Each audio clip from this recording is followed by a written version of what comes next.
Yeah, what?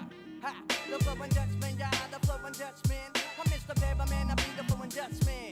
Yeah, shuffle on the production. Like this, yeah. The flowing Dutchman, yeah, the flowing Dutchman. Boom, Friday flow. Now in this Friday flow, we're gonna work on the mill 360 with one arm. Now to explain this is actually the single arm movement that is done in India with the Gada.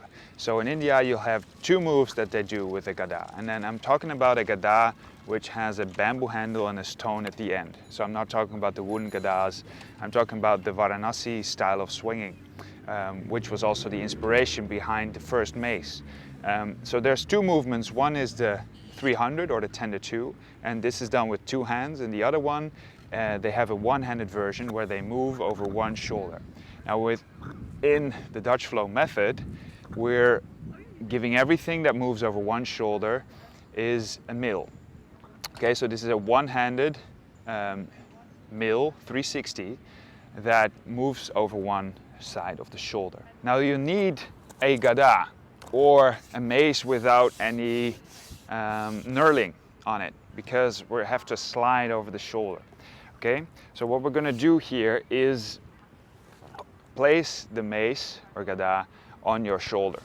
Now in this way, we have the first thing that we'll do is try to bring the mace to the side and then let it go all the way down. So your elbow needs to go all the way up and you need to feel that stretch here in your lat. From there, you're going to turn inward. So with your upper body, you turn inward, and from there what you want to do is pull that elbow down again. So you keep the wrist straight and you pull it down.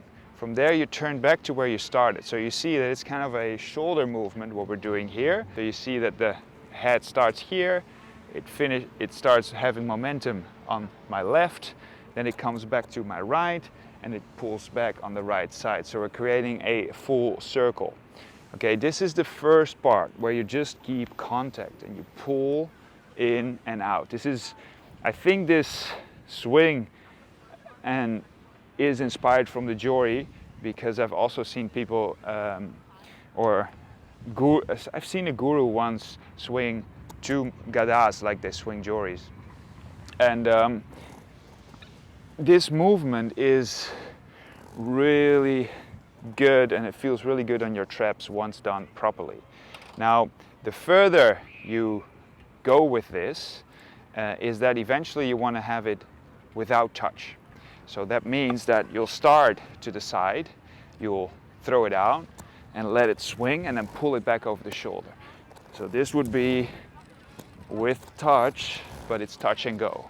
So there's a free swing and then there's a pull and catch. You can only do this when you're capable of doing it on the shoulder with touch. And eventually the most difficult part is to do it fully free. So then it becomes a very quick movement where you have to duck your way out of this, like that. Now this is the mill 360.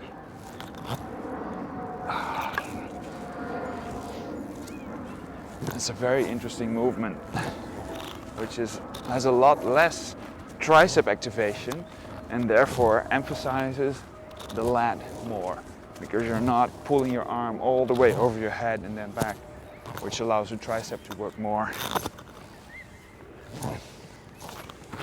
Touch, touch and go, and then free. Okay. Do this with care, guys. This is definitely not an easy move, not your standard beginning move. If you've never been able to swing a mace yet and this feels way too complicated, I made a course with strongandfit.com which is about mace flow. It will teach you the basics with two-handed swinging. It will teach you some absolute fundamental transitions, and in 6 weeks you'll be definitely grounded in your foundation. And that's the goal of that course. I could highly recommend it.